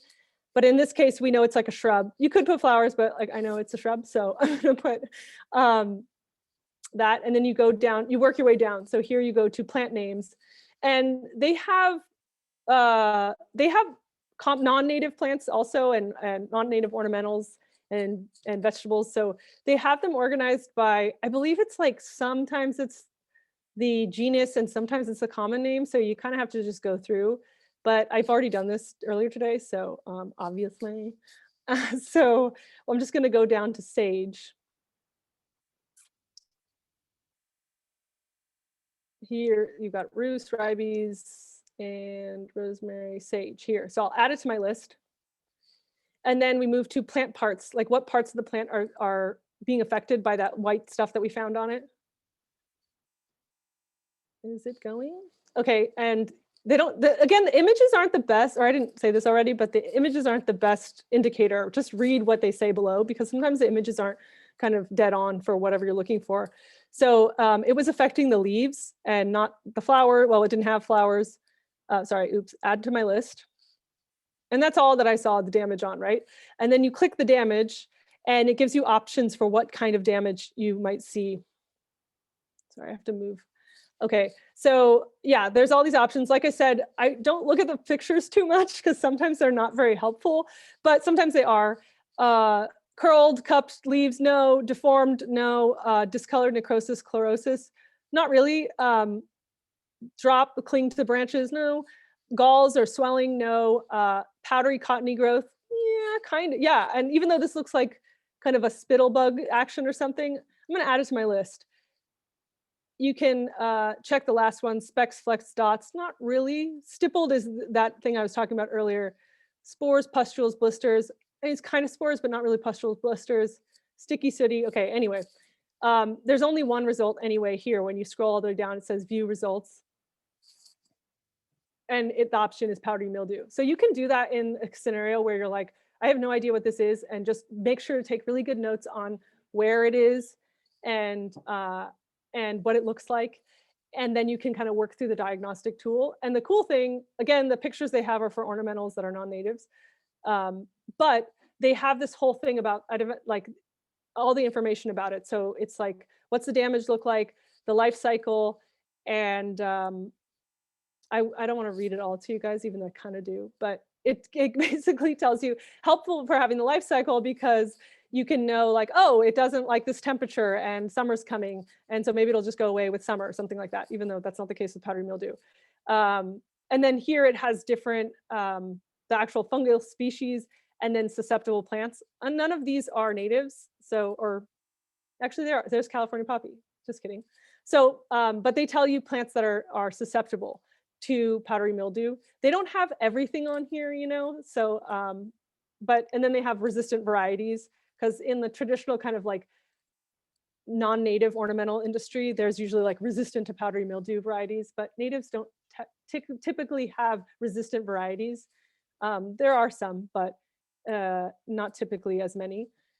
And then they'll tell you, like, again, these cultural practices you can do. So that's like their first step, is trying that. And then they even go down to fungicide applications, oils, sulfur, biocarbonates. They get into like all the things you can options you can do for this damage. And that's for everything. So again, this is just a really great resource. Let me go back to the PowerPoint. You can also like, sometimes this has happened to me, or maybe like you actually talk to someone like a Tim, who's like, actually, I think I have a picture. Like Tim might see this and be like, oh, that's manzanita leaf gall or whatever. And so you're like, okay, but like, what do I do about it? And maybe you don't want to keep bothering Tim about it. So you just, sorry, I want to just show the other example. Oh, I can't go back. Here we go. What did I say? Manzanita leaf gall aphid. So you can actually just use their search function as well. This is their homepage. And like I said, look at all this stuff. You could totally get crazy lost. It's fun. But you would do like manzanita leaf gall and just search it. And it's, it's just like a Google Drive essentially, but for the IPM website. And right here, the first thing that comes up is exactly that image that I just showed you, and then you could be like, oh, cool. So somebody maybe like, what it is, but you don't know what to do about it. And again, gives you the life cycle, damage, and solutions. And anyway, super great resource. I think, yeah, okay. So let's see. Okay, we've got time for Q&A and to go over the old homework, which I didn't go over. But I was gonna say, I mean, I think that the rebate homework was pretty self-explanatory for most people. The one thing I saw that came up was a couple times was, I just wanted to make sure people were clear about the turf replacement program. There's like several different requirements for it. Some people, I think, confused the different requirements as being separate rebate programs. So like a rain garden as like a separate one. But essentially for the turf rebate program, you have to have the mulch, you have to, that's the one where it's a 75-25 breakdown, like has to be 75% mulch, 25% hardscape. That's the one where they require some kind of water catchment feature. And you have to be converting turf. So if you just have a landscape that you're putting a rain garden feature on, that's great for catching water, but it doesn't qualify for the rebate. So there has to have been the turf thing. And another thing that came up a couple of times in the homework was the, for the turf replacement rebate, you can only either cap all your irrigation, which means like put it out of commission, or convert it to drip irrigation. But those are the only irrigation methods. The rotary nozzle replacement does not qualify. That's a separate thing. So you can't put in rotary nozzles and also qualify for the, well, you could if you had different areas, but if within the turf replacement program rebate, it's only drip or hand watering. And the rotary nozzles are kind of like, there's a 30 minimum. So like you can't replace just a few. And well, you can, just you won't get a rebate. And those are usually in the case where it's like you have a lawn and you just want to convert from those old traditional spray heads to like a more water efficient rotary nozzle. So that's just, I wanted to bring attention to, in your workbook, again, there is a worksheet called, or a handout called the residential, it's an LADWP one that says Residential Water Conservation Rebate Program. And it has like in bullet points kind of each of the programs so that it's clear the difference. But either way, just thought I would mention that about the old homework. The new homework is to, well, so like what I'm supposed to say is fill in a blank 12-month calendar with estimated irrigation and weed management schedule for a hypothetical garden or one that you actually care for. But I feel like that's almost like pointless, because if any of you guys look through your handout, I mean your workbook, there is towards the back a monthly maintenance guide. I'm gonna show it to the computer. And it has basically a calendar with those things. And you could potentially tell me like how much you would be potentially watering this garden by month. And then also like, when would you be trying to do weed management? That's fine if you want to do that for the homework. It's not going to be that hard because you have the the guide in your book. But I think maybe a better way to kind of go and tie in with this lesson is to just choose 2 problems, like, pest problems that you've noted in a garden that you work in, or that you even just want to know more about because you're like, what the heck is powdery mildew or whatever.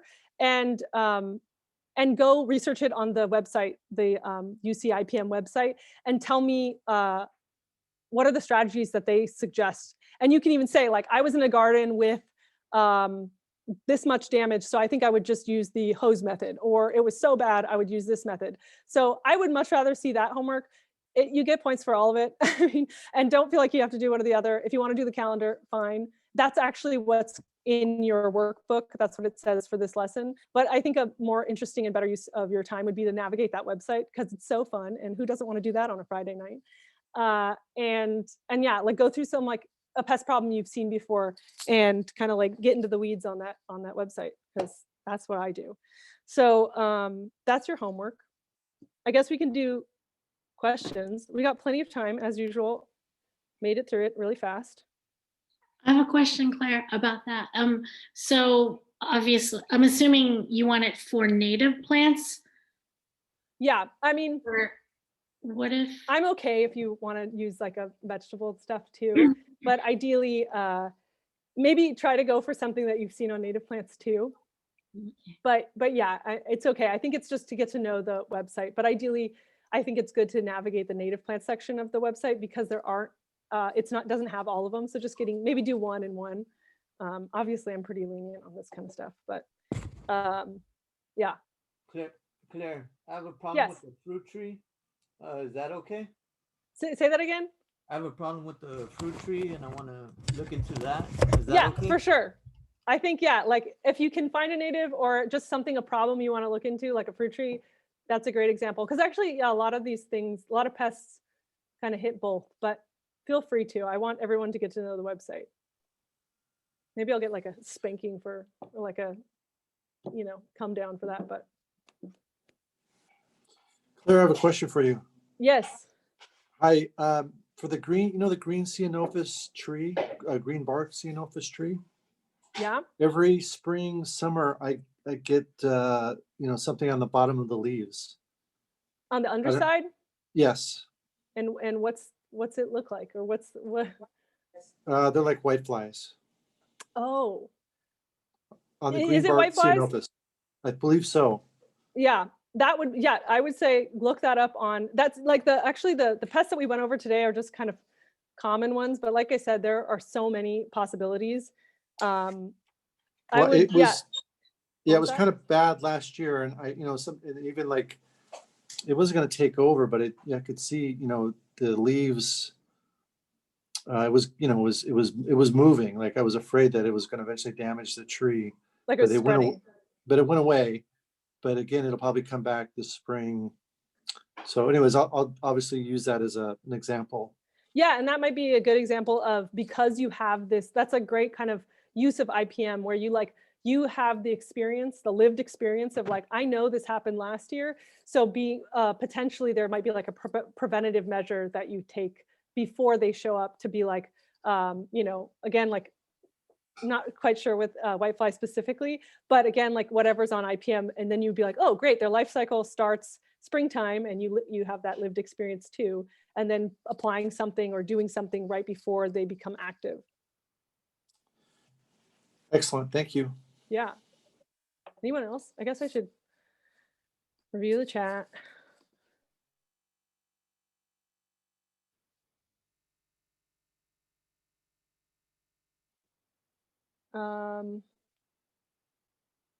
Yes, thank you, Steve, for putting the specifics on the Argentinian ant control.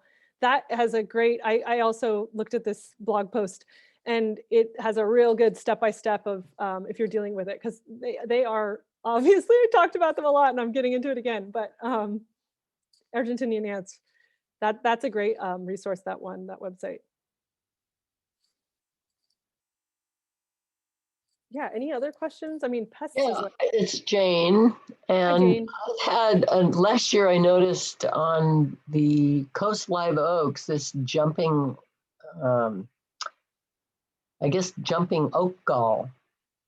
That I've never seen it before, and all the leaves, you get the little brown spot, and I Googled it, but it really didn't tell me if I should treat it or.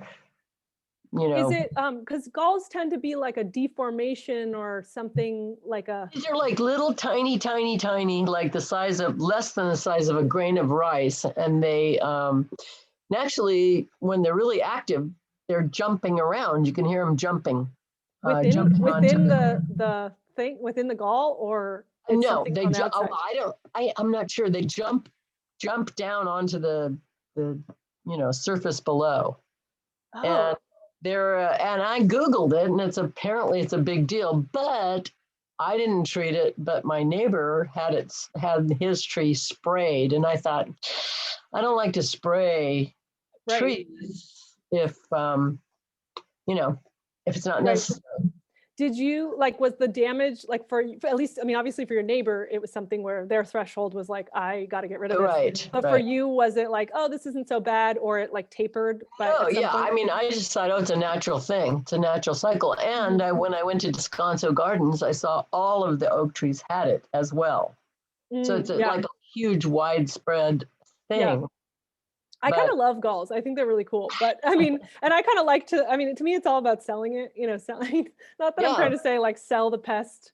Well, and I'm damage. sure, I'm sure they have a purpose. And Yeah. I just have wondered if anybody else had that problem or if anybody else has.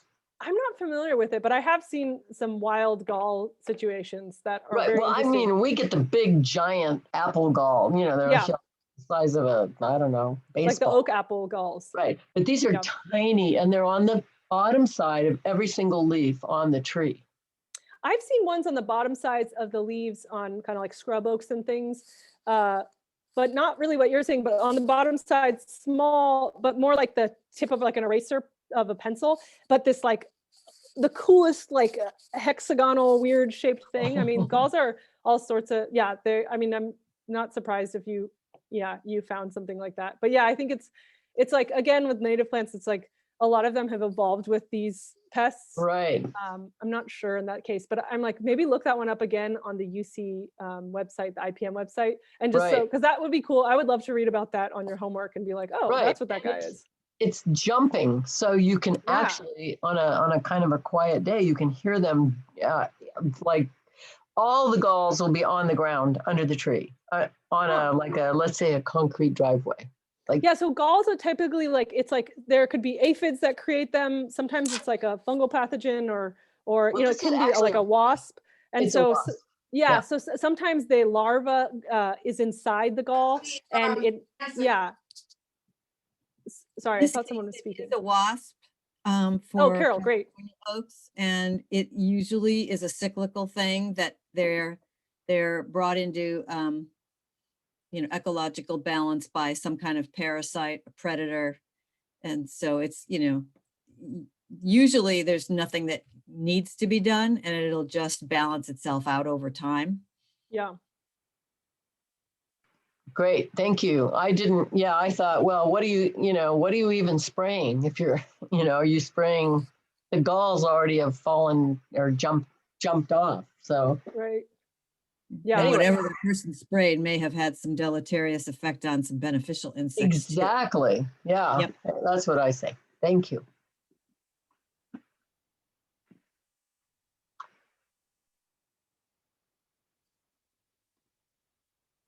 So let's see. Any other questions or comments, or we got show and tell time, guys. I'm looking through these. Yeah, spider mites are terrible on tomatoes. Claire, is it okay to ask a question about last week's LADWP? Sure.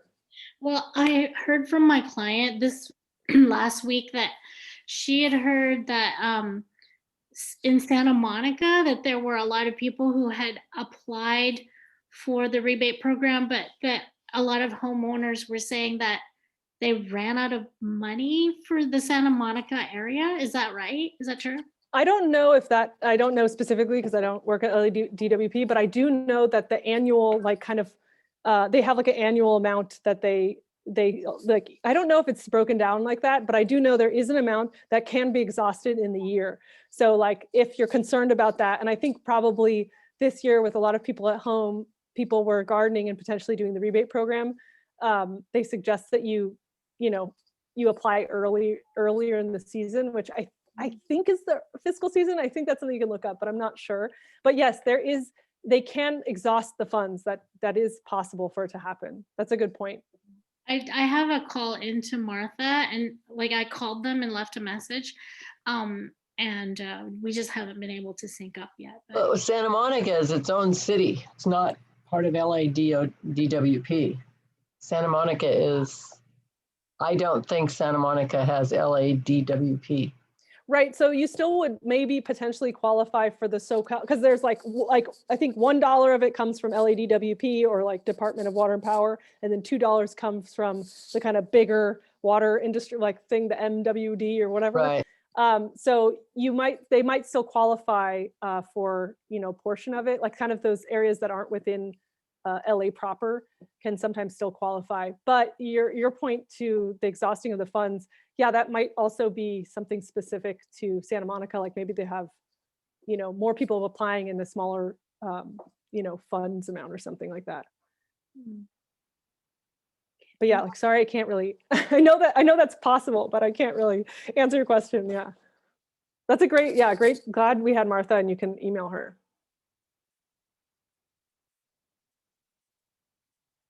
Yeah, and Steve mentioned that there's a $1,000 rain garden rebate for Santa Monica. Yeah, that's great.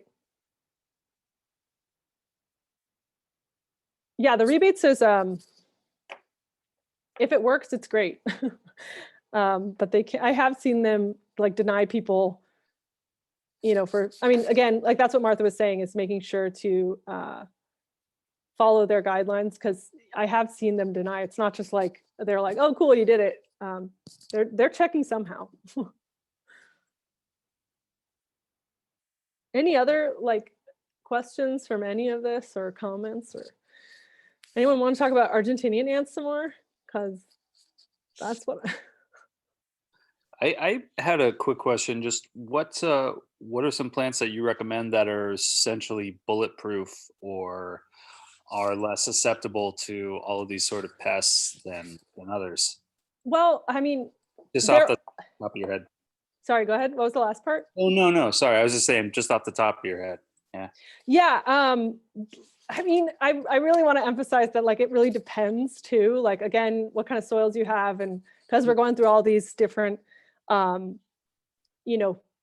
of the garden, and I don't think anyone's going to be bulletproof to every scenario, but in your workbook, there is that list of like easy natives for Southern California. They tend to be, more bulletproof, like you said, but there is always exceptions. But like, there's like Arctostaphylos, like Howard McMinn and Celia californica, those always like California buckwheat, that's pretty, but I mean, the thing is that I don't want to just list them off, because again, there are always exceptions, but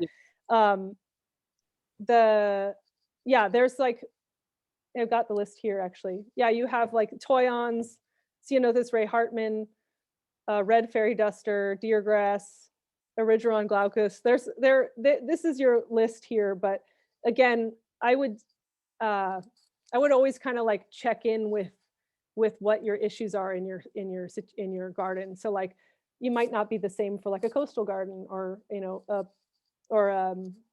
garden with heavy soils. But yeah, I think depends also what you want. Do you want a lot of small guys, or like a Rus integrifolia that gets big and is pretty bulletproof. But yeah, those are some that I would think of. Thanks. Yeah.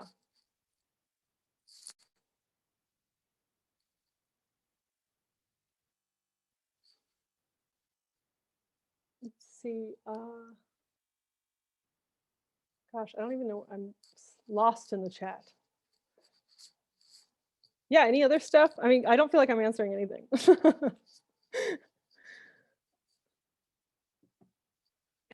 But I was gonna say, everybody got the homework and like understand what I'm asking for? Yes. So what was last week's lesson, just out of curiosity? We went over the second part of irrigation, and then spent a lot of time talking about the rebates, like the rebate programs with LA and stuff. Gotcha. Yeah, yeah. Yeah, but it was kind of, yeah, the second part of irrigation. Cool. Did I cut someone off? Was someone gonna ask a question?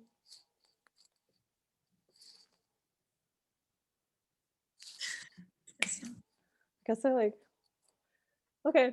Well, I've got nothing else for you guys. I've given it my all. Yeah, next week, what is next week's? Week 7? Are we talking about pruning? Oh yeah, pruning. Oh, it's exciting. I might maybe join that one. Just for Yeah, fun. do it. Pruning, also, you guys, there's the workshop with the pruning that will follow it will be the Saturday after next week. So I guess that's the 13th? No, sorry, that's the 20th. This weekend is the 13th. So yeah, the pruning workshop, again, with Tim. This guy knows everything about pruning, the director of horticulture for Theodore Payne. Like, don't miss it if you can. Yeah, oh, it's the 20th. Sorry. Jade, did you say it's the 20th? Yeah. Yeah, it is the 20th. But actually, Tim said he's not teaching it. Oh, he's not. No. Either way, I'm sure it's going to be great. I don't want to say that only Tim can teach it. I know I'm not teaching it, but okay, yeah. But there will be similar, and I do think so. Honestly, I think the hard part. I was reviewing the pruning stuff. It's so much. That class really should be in person if you can do it, because it's like pruning seems so much more complicated when you have to put it into words, and when you can just see a plant and do the action, it's a lot easier to understand. So I'm going to do my best in explaining it in words next week, but I really want to emphasize that I think you could probably get a lot out of it, and it almost seems more confusing like speaking it than just seeing it. But maybe that's just how I learn. Anyway, thanks guys, and we'll see you next week. Have a good night. I look forward to seeing the homeworks and all the pest problems. Thanks, Claire. Yeah. Good Thank night, you guys. so much. Yeah, thanks. That's great. Thank you. Thanks, Claire. Thanks. Bye. Good night, guys. Night.